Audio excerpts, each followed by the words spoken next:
C'était au temps d'Assuérus, cet Assuérus qui régnait sur 127 provinces, depuis l'Inde jusqu'à l'Éthiopie.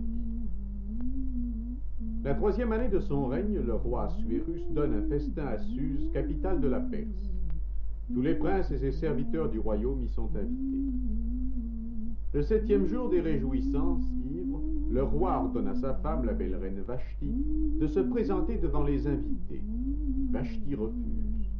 « Comment ?» s'écrie le roi. « Elle ne vient pas, elle n'obéit pas à mes ordres, qu'on la chasse immédiatement du palais. » Sa colère calmée, le roi devient triste.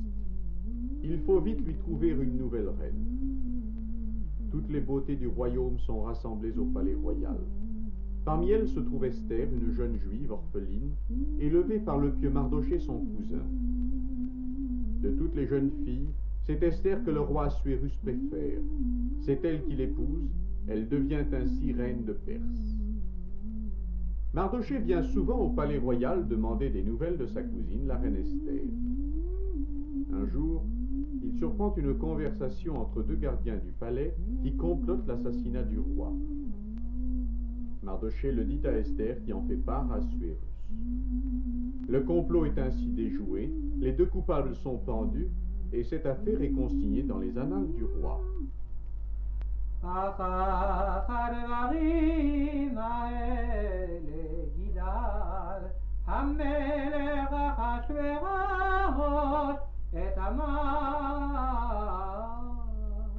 Après ces événements, le roi Assuérus accorde un grand pouvoir à Haman, homme ambitieux et cruel. Tous les serviteurs du roi doivent se prosterner devant lui. Seul Mardochée refuse de plier le genou. Haman connaît l'origine juive de Mardochée, et fou de colère, il projette d'exterminer tous les juifs de Perse. Il explique au roi que pour le bien du pays, il faut supprimer tous les juifs qui, prétend Haman, ne respectent pas les ordonnances royales. Sans beaucoup réfléchir, le roi approuve le projet de son ministre.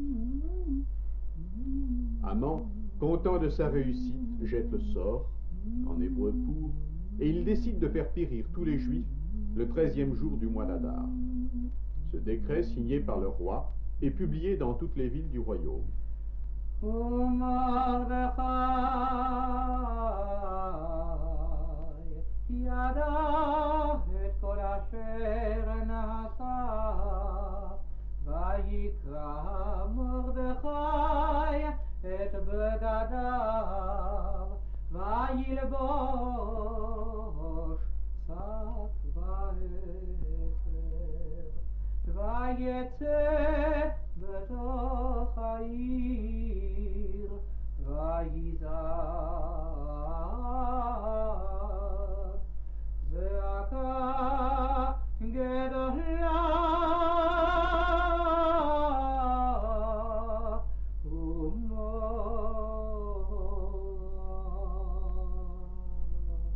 Ayant appris les projets de Haman, Mardochée déchire ses vêtements, s'enveloppe d'un sac et se couvre de cendres. Dans tout le pays, la consternation des Juifs est grande. Mardochée demande à Esther d'intervenir auprès du roi en faveur des Juifs. Mais comment faire? La loi est formelle. Toute personne qui entre chez le roi sans avoir été appelée doit mourir. Seul le roi peut la gracier en lui tendant son sceptre d'or.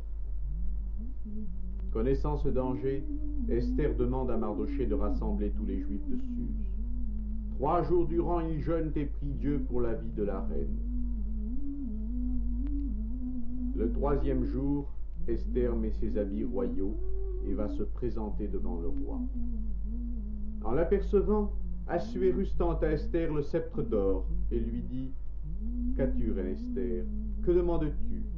Quand ce serait la moitié de mon royaume, je te l'accorderai. » Esther répond « Si le roi veut me faire plaisir, je le prie de venir avec Haman au festin que je lui ai préparé. » Et lors de ce festin, le roi dit encore à Esther « Que désires-tu? Tous tes vœux seront immédiatement exécutés. » Et Esther répond « Je désire que le roi vienne demain avec Haman à la seconde réception que je donnerai en son honneur. » L'orgueil d'Haman est à son comble. Il est le seul invité à la réception de la reine. Le moment lui semble donc propice pour en finir avec son ennemi Mardochée, et sa femme Zeresh est du même avis. Ils construiront une grande potence dans la cour du palais, et demain, avec l'accord du roi, on y prendra le juif Mardochée.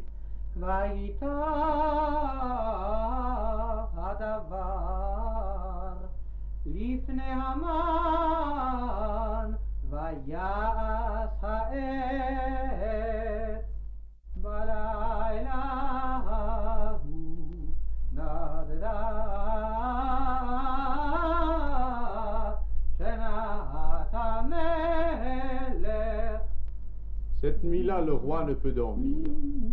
Il se fait lire par un serviteur le livre des Annales. Voici justement l'histoire de ce Mardochée qui avait sauvé la vie du roi. Mais le dit Mardochée a-t-il été récompensé, demande le roi. Pendant ce temps, dans la cour, Haman construit la potence pour Mardochée.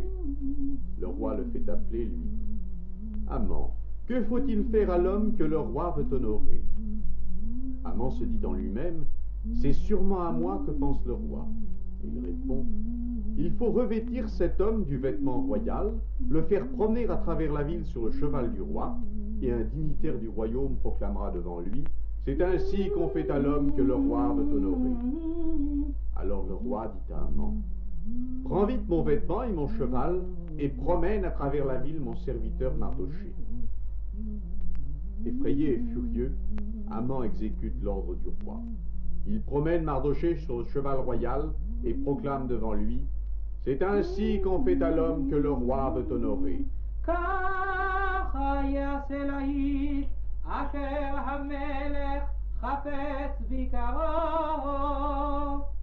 Au soir, le roi et Haman sont revenus chez la reine. Au cours du festin, le roi dit encore à Esther: as-tu un désir? Veux-tu formuler une demande? Tout te sera accordé. Alors la reine répond: accorde-moi la vie, ô roi, et sauve mon peuple, car nous sommes tous condamnés à périr. Qui donc veut vous faire du mal? Demande le roi. Désignant Haman, Esther dit: c'est lui, le méchant Haman, qui a décidé de nous tuer. Le roi se met en colère, et quand il apprend que Haman a construit une potence, il s'écrie: pendez ce traître à la potence qu'il a préparée pour Mardochée. Et l'ordre du roi est aussitôt exécuté. En ce jour, Mardochée devient vice-roi de Perse. L'ordre d'exterminer les Juifs est révoqué. En souvenir de cette délivrance, Mardochée ordonne aux Juifs de célébrer chaque année dans la joie la date du 14 Adar, de s'envoyer des cadeaux, de distribuer des dons aux pauvres.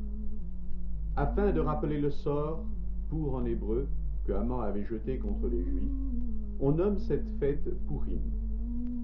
Les événements de Purim sont décrits dans le livre qui porte le nom de la reine Esther, en hébreu Megillat Esther.